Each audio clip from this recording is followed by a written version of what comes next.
Many students struggle with subject-verb agreement. There are many resources available to you online, and you may want to take a look at the comnet.edu page. The URL is attached here. So let me get this straight. Your instructor has told you to correct your subject-verb agreement. You've done exercises in class, you know how to do this, so why does your professor keep telling you to correct it? You must know your subject. The most important part of subject-verb agreement is to be sure you know if your subject is singular or plural. You must know what your subject is.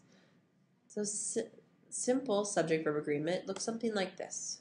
He is. They are. Now, more complicated subject-verb agreement looks something like this. Each of the students is writing an essay. Each is singular.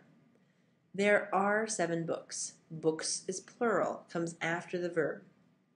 The policy, written by a group of my colleagues, has formed the basis of our community's organization. Okay, that one is also singular. The information written by a group of my colleagues is not relevant to the subject. It is not the subject of the sentence. It just describes the policy.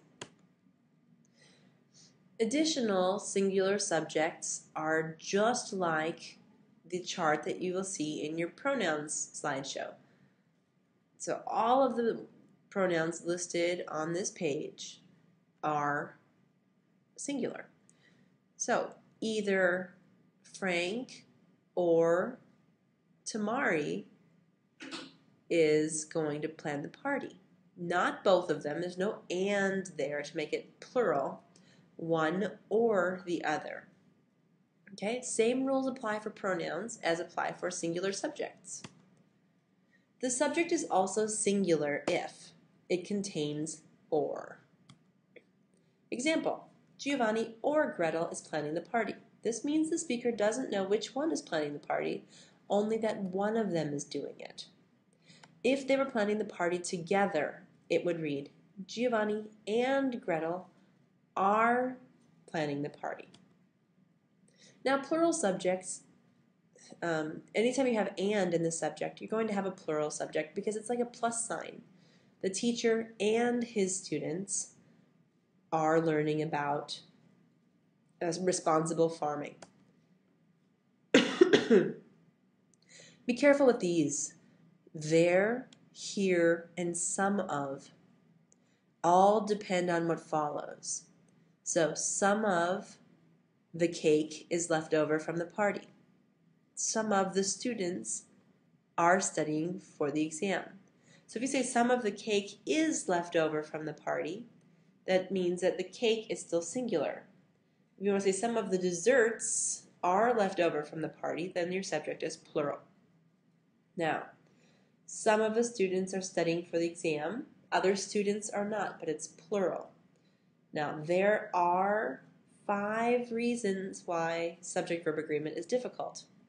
5 reasons is plural, so are has to be plural. You might want to say there is 1 reason why, then there 1 reason is singular, so your verb has to be singular. Now, if you look at this next section, Monica together with Ralph is studying Russian. Together with is not the same as and. So if you want to use these kinds of subjects, together with, along with, as well as, the very first part of the subject. Students together with their professor, students is the subject. Okay? So you're going to have to use whatever matches the very first part of the subject. We're going to continue on with part B.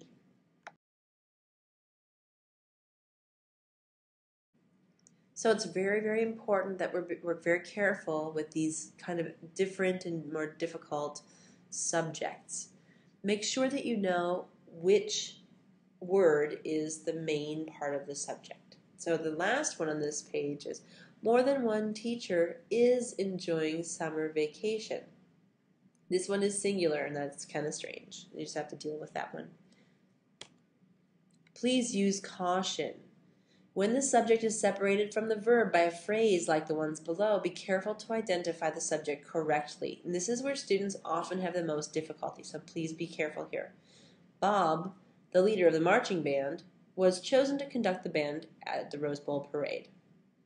So really, the information in commas after Bob could be taken out, and the sentence could read, Bob was chosen to conduct the band at the Rose Bowl parade. Next sentence as well. The committee, which meets each Thursday, posts the meeting time and location in the local newspaper. Which meets each Thursday is defining when the committee meets. It is not necessarily part. You could remove it from the sentence and the sentence can still exist. So it could read, the committee posts the meeting time in location in the local newspaper. So be careful when there is information between the subject and the verb. Here's your summary. The most important thing to know when you are working on subject-verb agreement is how to identify the subject. Once you've found the subject and determine if it's singular or plural, you can choose the correct form of the verb. Just in case you didn't copy the URL for more examples, visit grammar.ccc.comnet.edu/grammar/sv_agreement agr.htm. There are tons of examples. This is something that is difficult for many, many writers. It is important. Please take time to do this well.